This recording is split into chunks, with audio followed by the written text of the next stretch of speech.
Hello there, General Kenobi. A very prompt, no, all jokes aside, a very proper introduction for this video, being Star Wars related for this prop review. So, we just got that in the other day. I was very excited to get this in. Well, it's awake now. Um, this is the Count Mark III, I believe, from Saberforge. Alright? Today's going to kind of be a review, or really more of a comparison, honestly.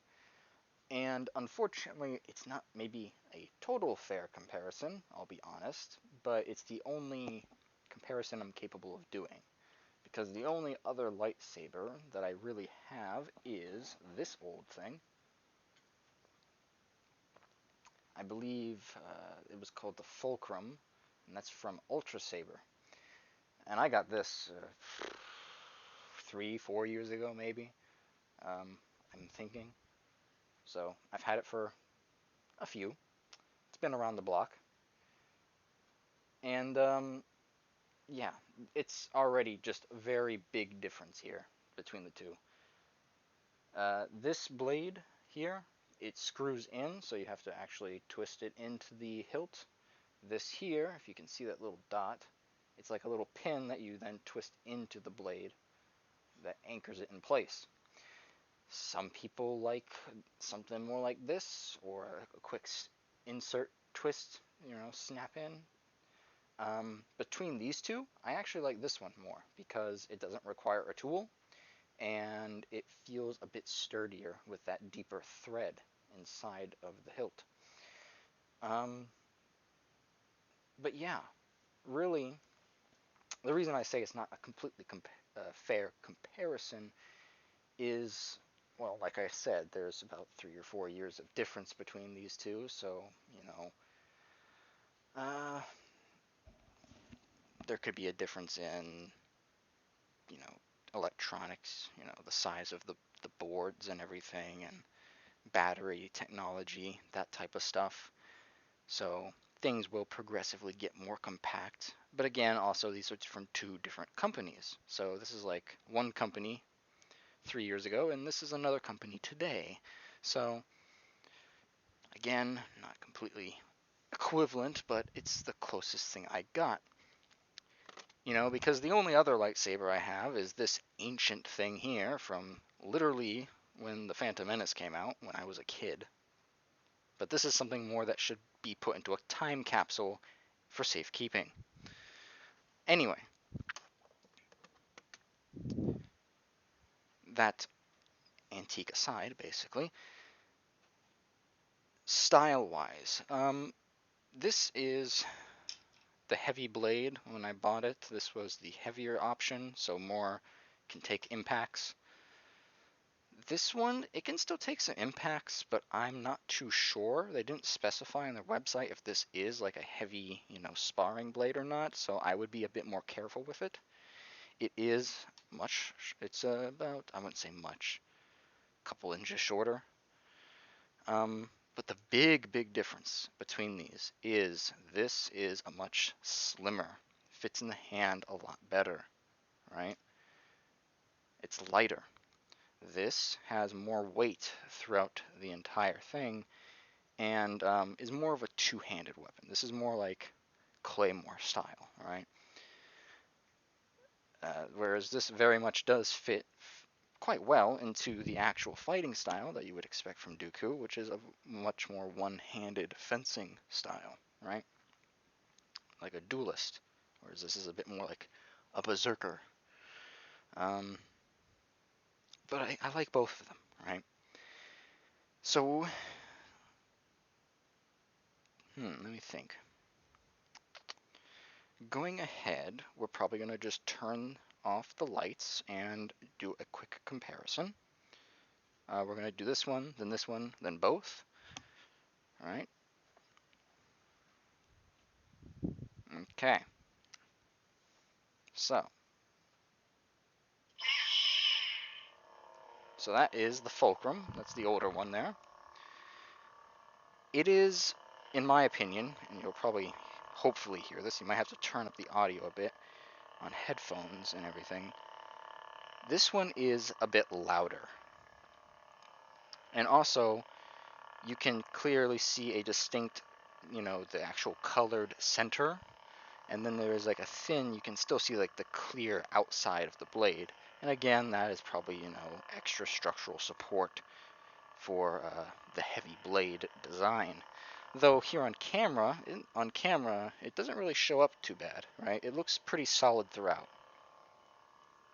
So if you're filming something, it looks good enough, right?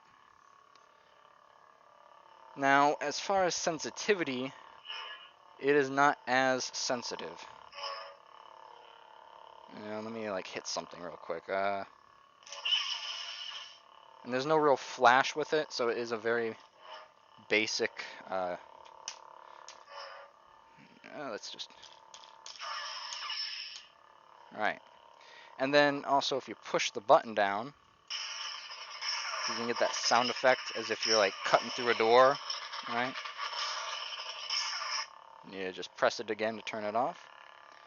So yeah, again, with both of these, when I ordered them, I just got like the basic soundboards, because anything beyond that and you start to really get expensive, beyond even what I can deal with. Let me had to reset the mic there. All right, so that is Fulcrum. I mean, there's not much for either of these. There's not much to show off. But again, having this for several years, it's grown on me. I like it. I can't get over. I don't think anybody can get over. Hey, this is like my first legit lightsaber with full effects and everything. It's nice. All right. So then let's time travel to today, the present day. All right. Right. Now noticeably a bit quieter. I gotta kind of hold it towards the mic to actually probably get any sound.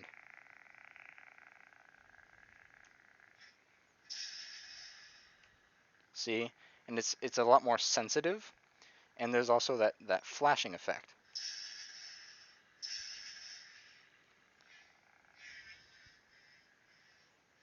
And it's a lot lighter to work with. Now, on the Fulcrum, you could click the button and it would have that sort of cutting sound effect, or as if two blades are being held against each other. Here, if you click the button,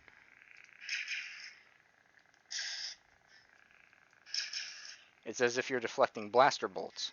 So a different setting, but it's pretty nice. I think for sparring, if you had one blade with this setting and another blade with that setting, it might work out fine. You don't need to have both of them with the actual like sparking, cutting sound effect. This is a lot better for, maybe if you're the only person on set using a blade and everybody else has a blaster. So,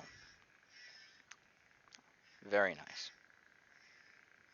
Just so, it's so like, I don't know, I'm still kind of messing around with this. I've only had this for about a day or two. I've only had this for about a day or two, and I'm just still getting used to how nice it just fits into the hand, right? It's very satisfying. Though at the same time, this also fits just perfectly. Again, this is more if you're going for a heavy hitting power attack, and this is very much a fancy gentleman's dueling blade. Now I'm just going to turn this one on to go with. Alright. Now here, because you can already tell a bit of a difference. At least I'm looking over across onto my computer screen where this is showing up. It looks a bit brighter here. This looks a bit dull. And again, the light disperses more evenly through this blade here. And it's not really showing up too well, but these are actually purple. The blue background is probably making them look kind of blue, kind of crystal colored, but they are in fact purple. Um, yeah, this is a much more even. The threading, again, doesn't really show up because the intensity of the light. It's not as apparent. Here, you can kind of start to see now that thin, yeah, you can start to see the shell. I can even see it on the monitor now. You can kind of see that throughout the length of the blade, and you can definitely see that now. So yeah, upon a closer inspection, it's like, okay, there are some, tiny details that aren't really, that are standing out a bit too much. But from a distance, again, if you're watching sparring from a distance or watching a video, it's never completely close up, right? This is good enough. And again, also, it's down to your fighting style. If you want the big berserker strikes, then yeah, go for something like this. This is very much a one-handed weapon, or one and a half. You can also get different blade lengths, depending on the company. Like, Saberforge had, what, 3 or 4 different blade lengths? I got one of the middle ones. But yes.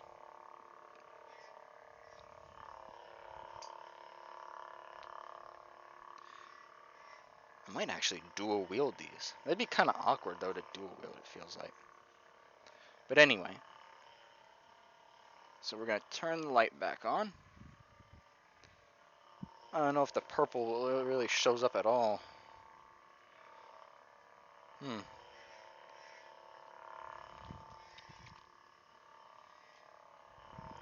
But anyway, let's turn these off.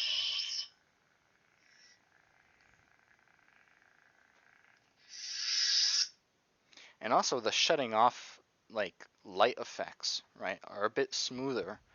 The fade out is a bit smoother on this one. So that's another little detail that I do like. That is a bit better on the Saberforges. The count one here. Whereas this one just kind of like shuts off. If you were to tell me which one's your favorite, it's like, okay, objectively, this one is just a little better, right? It has like the finer details and the finer bells and whistles. But honestly, I'm a bit biased towards the Old Faithful here because I mean, it served me well, right? It has served me well. And I just can't part with it like that. I can't just toss this aside and take, oh, that's my main. No. I'm going to get one of these little side pieces here that help you holster it to the belt. I forgot to order that on here. So I got to order one of these. I'll install it myself. But who knows? I might just bring both of them when I'm dressing up as a Jedi.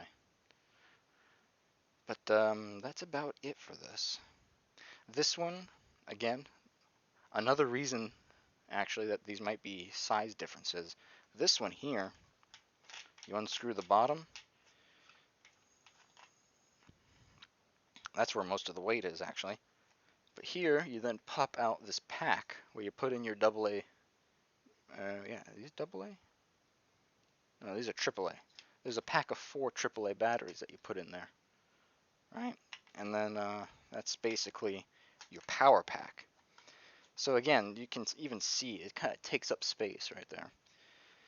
That's where I think most of the size comes from, whereas here with the counts, just a second, there is none of that. Instead, you just plug the actual charger in there. You don't have to replace any batteries or nothing. You just plug it in. And they even give you little, little switch here to kind of block it. It's a little kill switch. You pull it out, and it plays a little sound effect. because there's different sound. I will say that as well. This button is very sensitive. Like here, you can bump this a bit because it's kind of in the middle, right? But this is more of like a trigger, and so it is extremely sensitive. Which is somewhat annoying because I have turned this on way too many times on accident, but hey, at least I know it's working well. But yeah, you've kind of just put that little key in, and it prevents it from turning on. Yeah, which is also a nice, neat little feature that this does not have. But again, I do want to keep in mind, I do want to be kind of fair. Different companies and different production methods, technology, time difference, that sort of thing. This was a lot more affordable than this. This was about, in the mid 100s to 200 or so. I mean, this one, depending on what you get, you can look at 500 and up. So, and it shows, it starts to show. But anyway, I thought I turned it on again, but thankfully I had the kill switch in. See what I mean? I love both of them. They are both my children, right? You can't make me pick, my favorite child out of the two of them. I can't do that. So yeah, you can't really put a gun to my head and make me pick one.